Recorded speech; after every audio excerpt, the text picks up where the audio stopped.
The commander has got to cross-cut all of those and provide guidance to each of the members of the staff.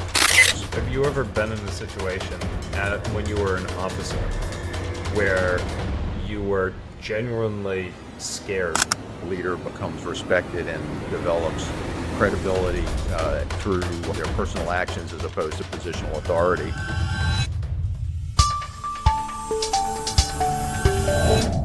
All right, hey, ladies and gentlemen, welcome to another episode of the Beyond Seven Figures podcast.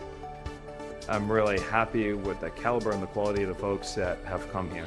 This one particular guest, though, this is a guest that has made a massive impact in just the way that I view life and run my business. He's a hero, very, very literally a hero. He's done many extraordinary things around the world. Now, I normally don't go on with these big, long bios when I introduce a guest. This is going to be the one exception. In over 200 episodes, this is going to be the one exception where I actually want to spend a little bit more time giving you the bio of this particular individual. Because of his numerous accomplishments, I want you to take this really, really seriously, because the amount of times that we have an opportunity to speak with somebody like the guest that I have right now is rare. So I'm going to give you this bio so you understand why it's something that we want to pay attention to. For a second, I want to take you inside the highest levels of military command for a moment. And I want you to imagine making decisions where thousands of lives hang in the balance, where the security of nations rests on your judgment, where failure, it's not measured in dollars lost, but it's measured in blood spilled. And this is the crucible where extraordinary leaders are ultimately forged, and it's where our guest today has mastered the art of command. His name is Major General Steve Maranian. Now, he isn't just another decorated officer. He represents something far more valuable to all of us as business leaders. He's proof that elite leadership principles work under the most extreme conditions imaginable. And I want you to think about this for a minute. With over 35 years of service, 18 of those years he spent overseas, and 12 of those years he was in command positions managing troops as high as 10,000 in number. Now, General Maranian, he commanded at every level from platoon to two-star general. He's been in combat zones across Afghanistan and Iraq. He's made split-second decisions that determined mission success and survival. And look, he actually just got back from South Korea, and he's going to Hawaii, not on vacation, but on a business trip. So we're catching him just right between that. So we're really fortunate to be able to have him today. And the leadership principles that we're talking about here, while they do work when lives are on the line, they also work really, really well inside the boardroom. And so as the Commandant or the former Commandant, rather, of the U.S. Army War College, it's the same institution where I trained. I was nominated and selected to be there as a civilian for one of their leadership seminars. General Maranian, he commanded these future world leaders and didn't just maintain excellence. He transformed how military leaders prepare for tomorrow's challenges. He's revolutionized the curriculum. He's hired faculty specializing in emergent threats. He realigned strategic resources. All built around global challenges. He recently orchestrated commanding the 56th Artillery Command in Germany. He orchestrated the largest NATO artillery integration exercise in history. He brought 18 nations together in a synchronized display of firepower and precision. And I'm actually just getting started. There's so much that I want to be able to share with you, but we are limited on time. I just wanted to emphasize to you that this particular gentleman, what he's going to tell you is it's going to change lives. So it's going to be one of those episodes where I suspect you're going to listen to more than once. General Maranian, and I know you prefer to be called Steve. So, Steve, welcome to the show, my friend. Thanks, Charlie. I appreciate it. And thanks for your very kind words. Looking forward to spending some time digging into leadership and other topics that are of interest to your listeners. I'd like you to start with this story. We recently had you present to our board of directors clients, 7, 8-figure CEOs and entrepreneurs. And you probably know what story I'm going to have you share, right? And it's the poop story. Yeah, absolutely, Charlie. So what we were talking about was, how you get your folks, whether it be in a small company, a large corporation, or anywhere in between, to have a common buy-in to your vision and your direction that you want to take your organization. And one of the principles that's near and dear to military leadership is to never ask your soldiers or Marines or airmen to do anything that you wouldn't personally be willing to do.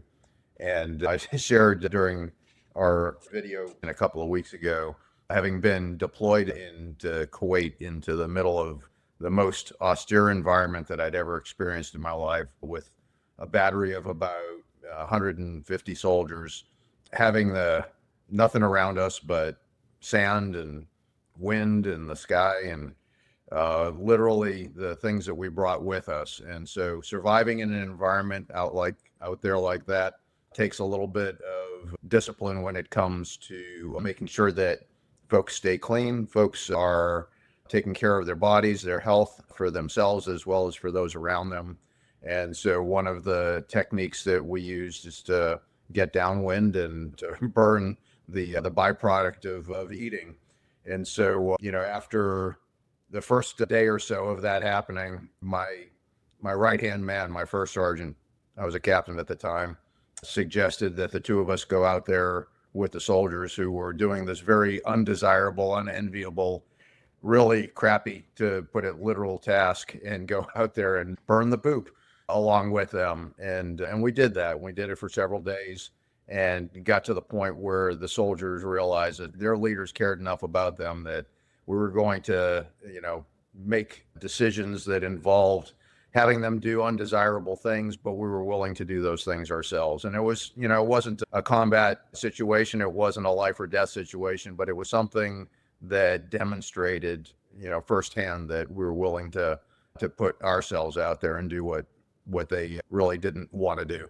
You see that a lot in business, where many times the CEO feels that, you know, they've earned the right not to do some of the dirty work. And so they don't do any of the dirty work.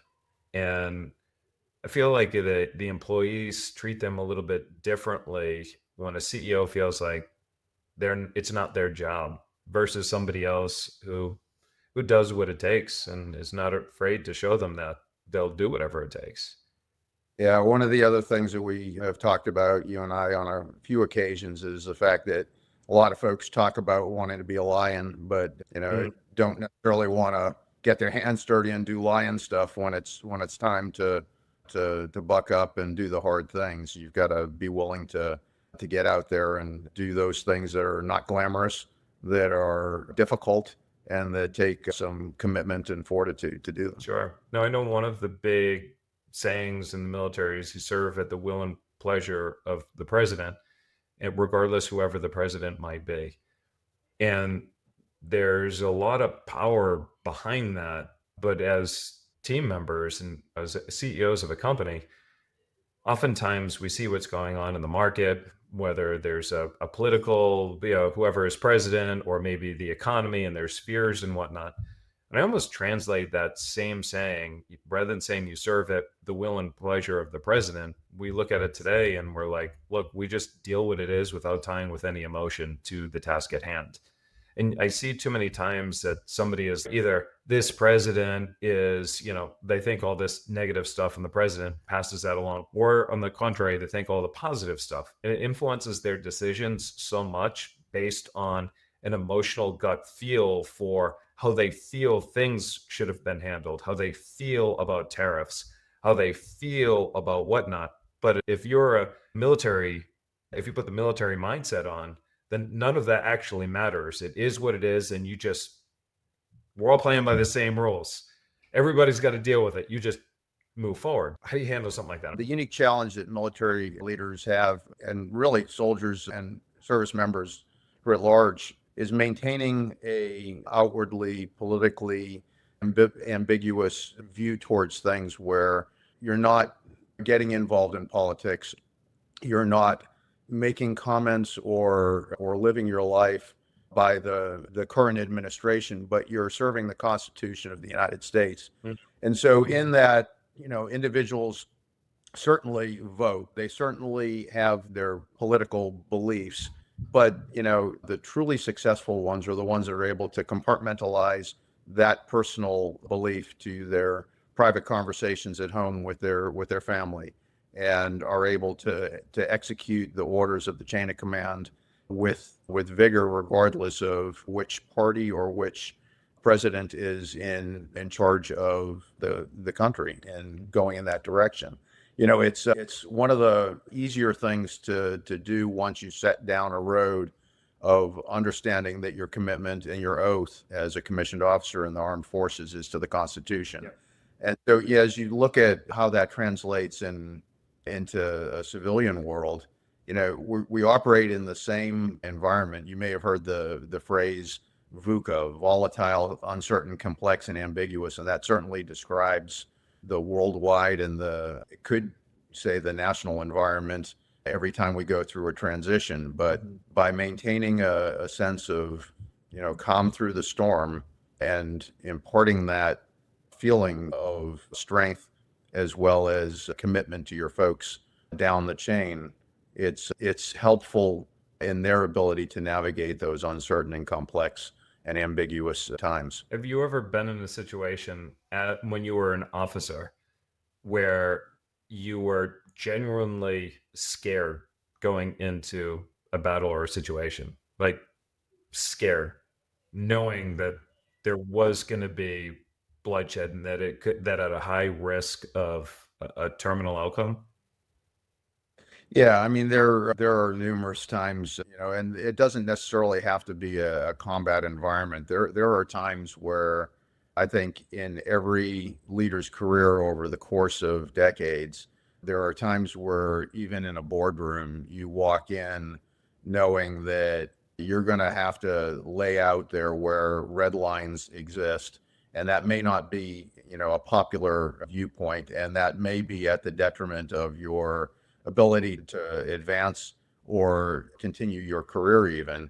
Obviously, the most life and death type scenarios that really challenge are in combat environments. And anyone who says that they're facing peril and bullets flying is and not scared is probably deluding themselves. Every time that you set foot into a scenario where you're uncertain what's going to happen as an outcome, there's a level of fear that is involved.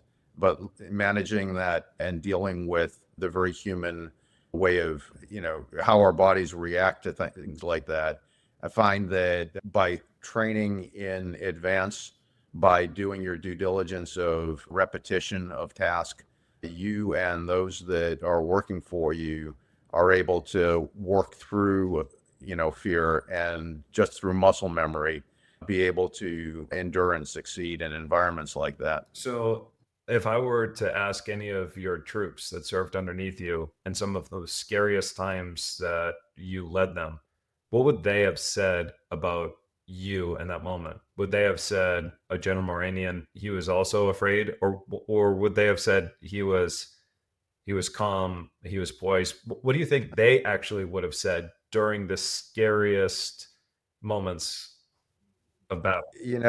I hazard to guess what they would have perceived, and it's difficult for me, having experienced it firsthand, to be able to conjecture what each individual felt. And in moments of high stress, everyone reacts to things differently. Everyone perceives things around them differently. I would like to think that they saw somebody that maintained composure and had their best interests in mind. regardless of what was going on around them. But I would imagine in a room of 10 folks that had come back from a patrol that I was along on, I would imagine there would be 10 different perceptions of how well or not well I did in that How do circumstance. you build that trust where people actually know that you have their best interests in mind? So there's the military has got a really, I think, an easier time than in a civilian organization from the standpoint that there is a rank structure and there is a chain of command that provides positional authority. Hmm. What we were talking about at the very beginning of the podcast, we're talking about doing things to demonstrate your willingness to do anything that you ask your subordinates to do, Hmm. comes more in how a leader becomes respected and develops credibility through their personal actions as opposed to positional authority. And a large part of that is getting to know the people that surround you, Hmm. and whether it's a small organization of a half a dozen employees or whether it's a company that's hundreds of folks large, I think there's a very real need for leaders at various echelons or at all echelons in that corporate structure to get to know people that are hard to advance themselves, but also advance the goals of the company. Hmm. And without having that personal knowledge of what's going on in their lives, letting them know that you care about them, really treating everyone with dignity and respect along the way, but having a sense for what's happening in their lives, it's never as effective as when you do have that. That speaks volumes about you as a leader. And my cousin, who, Jim Collins, Colonel in the Army, he had told me, I think even before he knew that I knew you, that you were one of the smartest men that he had the opportunity to serve under. He spoke super, super highly of you. And one of the things that you've done, even though you talk about positional authority, you don't have to worry about getting fired, so to speak, like at a traditional private enterprise, right? Positional authority would technically give you the right to just be like, hey, I told you to do this, now shut up and get your job done. But you never did that. You always take the time to listen to somebody, to understand what's important to their lives and what drives them and what fears they have. But you did one Yeah. thing, and I don't know if you realize that you did this. In one of the calls that you and I had, this struck me as it's really remarkable. I said to you, I'm like, Steve, you're far too modest. I wish you weren't modest. I wish you talked a lot more about the things that you did. And your response took me by surprise. And you said, I won't do that. And I'm like, wait, what? And you said, because I don't take credit for the battles that we won. The battles were won because the soldiers that, were out there. And it was the soldiers that, ultimately they won the battles. They did this, they did that. I'll take credit for any losses that we have. I'll take credit for the problems. But for the wins, the credit is going to go directly to the soldiers. That's, I think, the essence of real leadership That was is underwriting the mistakes and failures of those that are working for you, taking responsibility for anything and everything that happens under your leadership on your watch. But at the same time, realizing that you're not going to be, in doing your job forever. And the greatest thing that we as leaders can do is to develop the bench of those people that will eventually take our job. Mhm. And there's an art and a science to command. I think that's truly the art, and where each individual has their own methodology of doing that. It ultimately boils down to servant leadership Mm. and recognizing that, there's, I would say the common theme amongst folks that I've seen rise to the highest ranks in the military is their commitment and their love of service, and the commitment and love of those that they serve that are working for them. Again, that's I respect a lot about you, when you told me that story, I've repeated that story over and over again about how much I was just shocked and impressed by that your attitude towards servant leadership. It's quite extraordinary. You mentioned something earlier when you talked about the importance of repetition. I just had a conversation with a client this morning who was struggling because he onboards people and then immediately rushes them through to put them into a live situation in the company. We see this with sales. We talk about the importance of having a 90-day onboarding, and through the 90-day onboarding, it's not like you wait 90 days before they take a real sales call, but there's constant training and reinforcement, training and reinforcement, training and reinforcement all the way through the 90 days. But for what many people do, and many CEOs, especially those of small businesses, they try to rush the process. Instead of 90 days, they might put them live in 2 weeks. And then the person doesn't work out, and they don't understand why it doesn't work out, whatnot. But if you were running an organization and you wanted to make sure that, say, a sales team was going to be ultimately successful, then what would you be doing to make sure the sales team was successful? So the first thing that I'd look at is, as we talk about a team, is getting folks together and understanding to the best extent possible the skills and the maybe soft spots of each member of the team. What does each person bring to the table, and how do you get the most out of them in tandem so that the output is greater than some of the parts? And so there's certainly a lot of ways to do that, but the dynamics amongst the individuals is the first thing that I'd look at. And then as we build the team and start approaching how we want to tackle the task at hand, or the direction that we want this team to progress in, I think just establishing a clear vision of where you want that organization to go, communicating that clearly in a two-way communication of give and take until you're positive that each member of the team understands what their role is and where the greater organization is going to go. And then the process of, as you said, repetition of doing the things that need to be done over and over and over again, so that you can produce the same product, without any variation and without any flaws, as part of muscle memory. Whether that's creating widgets or whether that is, moving from point A to point B on a battlefield. I think the principle of excellence through preparation is certainly something that is near and dear to the military's approach, because we want folks to click into that muscle memory and do what they've been trained to do when the conditions are much more difficult than a clean and static environment. And that's what, muscle memory and repetition, and muscle memory and repetition, and muscle memory and repetition.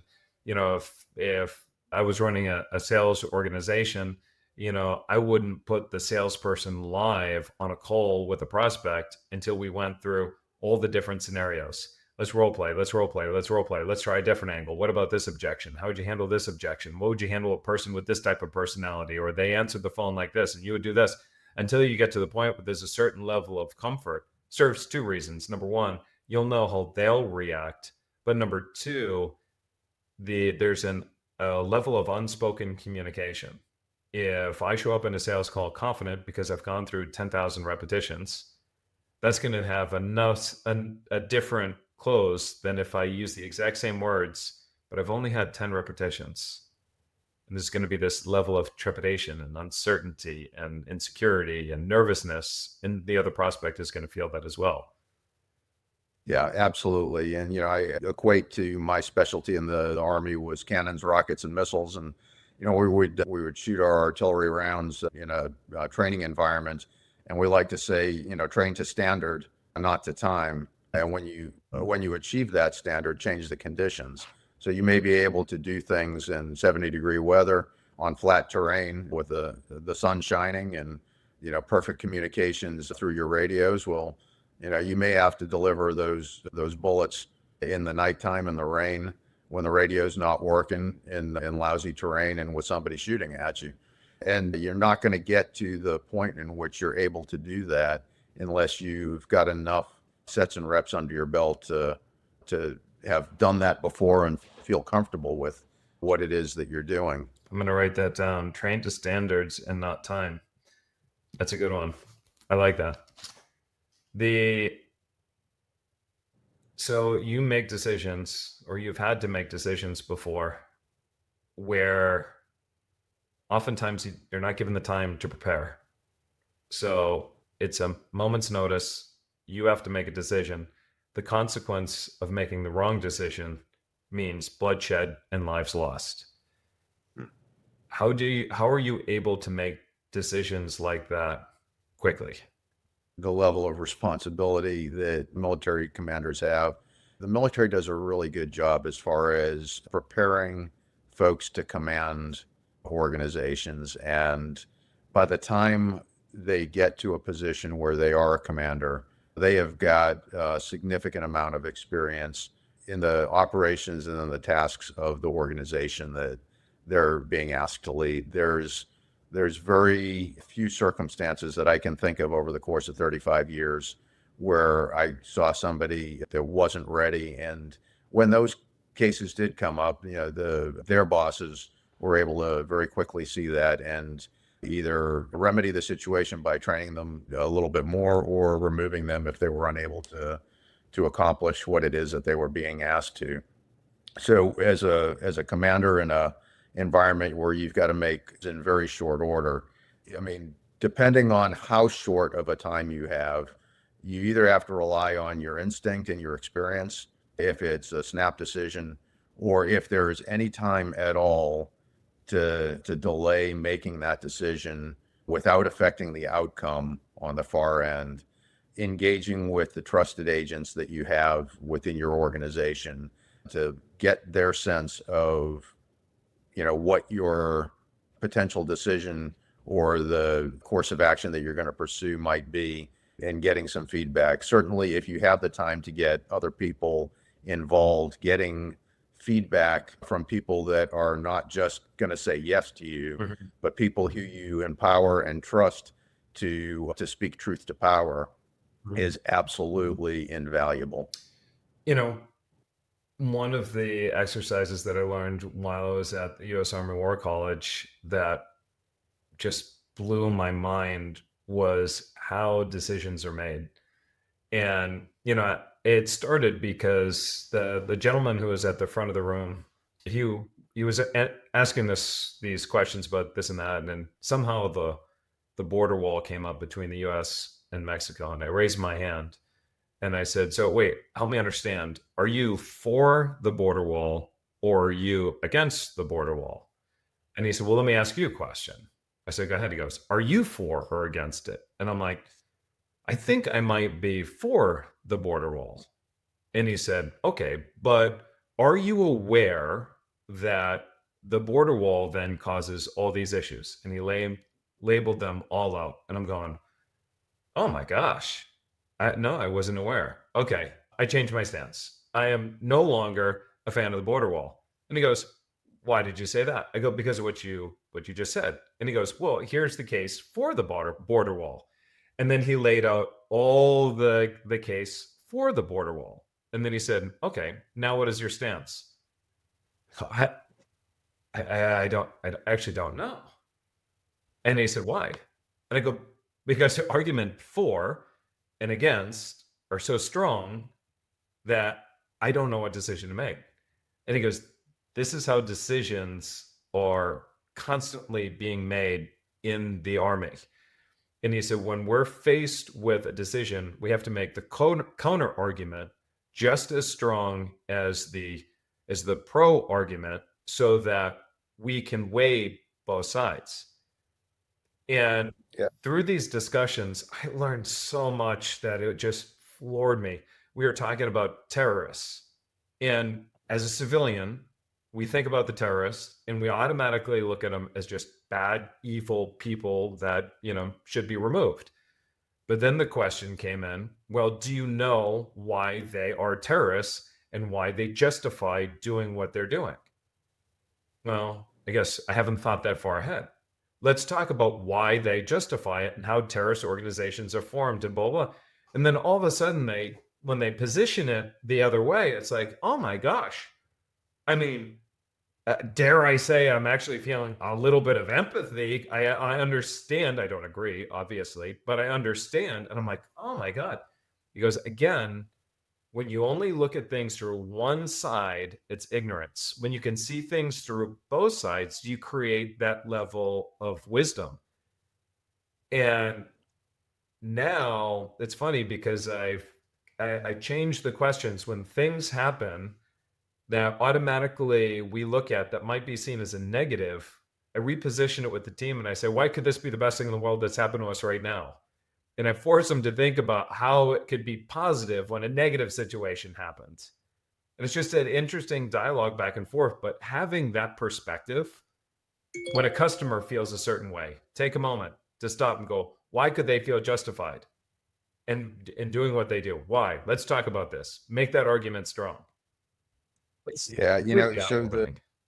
the first block of instruction that we would always put our students through at the Army War College, and when we say the Army War College, we're talking about 400 colonels or soon to be colonels that are coming from all branches of service, predominantly U.S. Army, but about 80 of the 400 come from foreign countries and are highly successful individuals in their armed forces, but also our sister services, the Navy, the Air Force, the Marines, and some civilians, civil servants as well.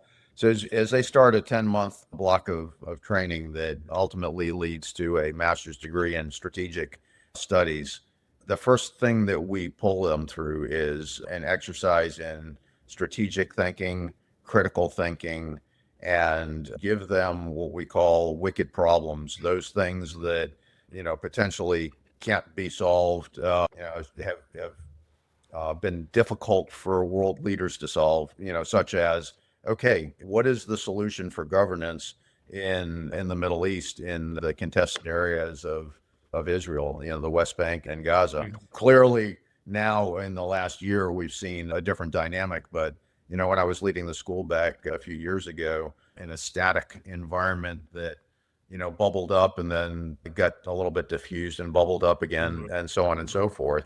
And as you mentioned, looking at things from different angles, we really put the students into a space to set the conditions for them to learn over the course of the following 10 months by helping them to understand the theory behind thinking strategically through both creative and critical thinking, which gets at exactly what you're talking about. Make the counter argument for what you actually believe. And, if you can do that as well and, either win or perform well in a debate subject, you're really starting to get to the point where you can take a complex military problem and break it down into, what we call the mission analysis, which is the first step of decision making, identifying the facts, assumptions, constraints, limitations, resources, all of the things that bear on the problem at hand, Yeah. and gaining a common level amongst a commander and their staff so that you can then analyze what are the potential courses of action that we can take and what are the pros and cons of those different courses of action. It's interesting because I've taken many of those lessons, and in the way that I've done this in business, somebody will come to me and they'll say, hey, here's this awesome, strategy. I'd like to run with it. And it's like, okay, they've clearly stated an argument for why it would work. So then take a step back. Why won't this work? What? Why won't this work? Let's talk about all the reasons that would cause this to not work or not generate the results that you ultimately feel that it should. Would stop, prevent you, or otherwise slow you down from achieving that. And that most of us don't think like that. Yeah. We have a saying in the military that hope is not a method, and just because you are wedded to an idea of something that you would like to work, that doesn't necessarily equate to the best path forward to achieve the greater long-term objective. Sure. Now, the two words that mean so much to a military leader, and when it comes to strategy, commander's intent. Yeah, so commander's intent is our method for sharing as part of the deliberate decision-making process or even a hasty decision-making process. It's our method of communicating what is important as far as the commander's view on how to accomplish a mission.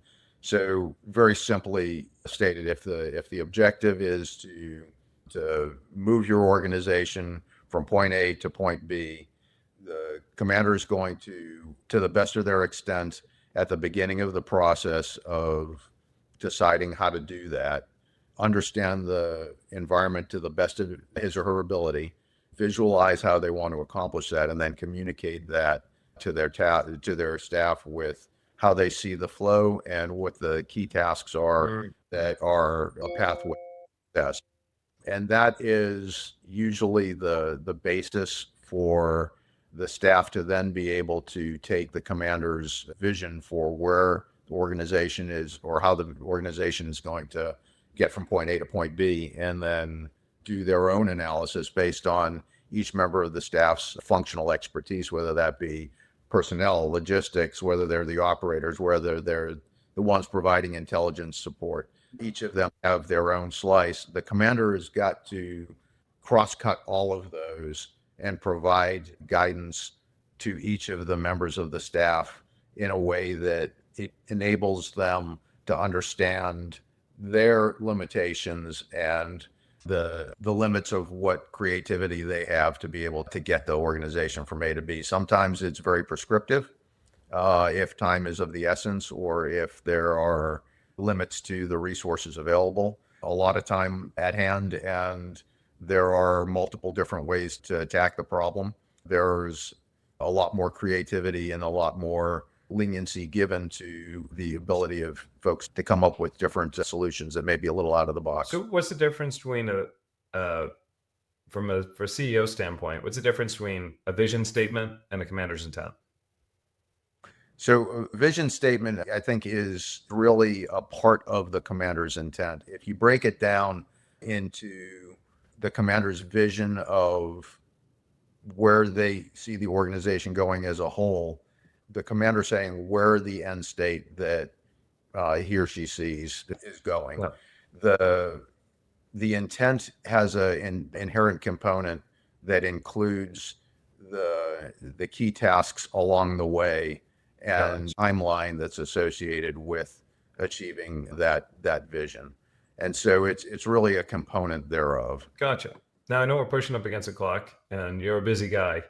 So, what would you say is your biggest, best tip for our listeners right now who want to take their business beyond seven figures?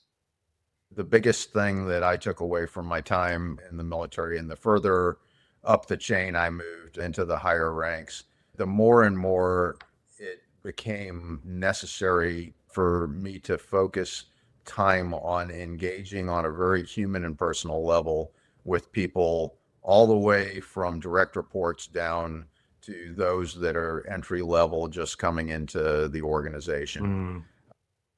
Mm. Having a personal connection with your people, and at least as they come in the door, letting them understand those things that are important to you, how you take information, what your standards are, what your red lines are, what your objectives are. That's all well and good, but taking the time to also understand who they are as a person and feel valued as a member of the team, that pays dividends over the long haul. And if you can take the time, even in a large organization, to spend 5 minutes a day getting to either having an initial conversation with or a subsequent follow up with somebody about not necessarily work, but about them, what's happening in their lives, it fosters a level of not only comfort, but confidence in you as a leader, that you care about them, and it drives a desire to perform well, not just for the organization and for their own betterment, but for you as a leader to take the organization in the direction that you want to. And that's how people would be willing to throw their own lives down to protect the leader when they feel like the leader actually genuinely cares about them and in their own well-being. And I think part of that is just being understood, being heard, being seen, being cared for. The fighting soldier in the armed forces of this country and every other, what they fight for is the brother or sister to their left and right. It's not up the chain. It's not out of patriotism or commitment to a cause. When the bullets start flying, soldiers fight for those people to their left and their right. And so building that cohesive team of folks that care for one another and are willing to work together as part of a team. When you take that out of a combat environment and put that into a boardroom, it has a different flair to it. But ultimately, we all come to work, for a certain number of hours a day, and we all have our families back home. And to the extent that we can make that time, working towards the company's objectives, one that is enjoyable for them and one that fulfills them and makes them feel good about, their contributions, that's achieving the zen of getting the most out of your employees. Yeah, I see that. I also see that within my own organization when somebody goes on vacation or maybe somebody unexpectedly has to leave the office or whatnot. What ends up happening is somebody else in the team will step in and say, I got your back. Don't worry about it. So, all right. On that note, then, people want to learn more about you and where they can follow you and so forth. Where do we take them? I think probably the best place to find me in my professional life now post-Army is on LinkedIn. You can find me at steve.maranian at in.linkedin.com. And my endeavors are usually highlighted there right now. I'm doing a little consulting work, continuing to give back to the Army as a senior mentor for our Army units going through simulation exercises and doing a little speaking and lecturing on the side. So Awesome. Very happy to engage with folks that might listen in if they'd like to have a further conversation. Awesome. So check him out, Steve Maranian on LinkedIn. Dude, do follow him. I think that you guys will all learn a lot. I definitely appreciate it. And every engagement conversation that we've had has just been extraordinary. So that wraps up today's episode of the Beyond Seven Figures podcast. Well, we covered a lot. We talked about everything from just commander's intent. We talked about the importance of repetition. We've talked about just being a good leader. And remember the burning the poop story, right? You're doing the stuff to show your team that you wouldn't ask them to do something that you wouldn't do yourself. So there's a lot of stuff here, all built around building a better organization through the lens of a servant leader. Remember what I mentioned a little bit earlier where I said, hey, Steve, you're so modest. Why don't you share a lot more of the accomplishments that you've done? And he told me he wouldn't do it because the accomplishments and the credit would go to the soldiers. But if we want to talk about the mistakes and the problems, we'll talk about that. And he has no problem owning up to that. But he wants the credit to go to the soldiers. There's a reason why he earns that position as the Commandant of the U.S. Army War College. It's one of the highest ranking, most prestigious positions that any officer can have in the military. And there's one, and that was him. And there's a reason and a testament to that. Anybody that has the pleasure of serving under him or gets to know him, they're all going to say the same thing. Extraordinary individual, incredibly talented and brilliant, but more specifically reference him as just a wonderful leader. So you can follow him again at Steve Maranian over at LinkedIn. And for those of you who are looking for additional strategies, tips, and information to grow your business faster, more predictably, and less dependent on you, also check us out at predictableprofits.com. Again, that's predictableprofits.com. This is Charles Goddett with my friend, Major General, or I should say retired Major General Steve Maranian. I will see you in another episode. Thanks, Charlie.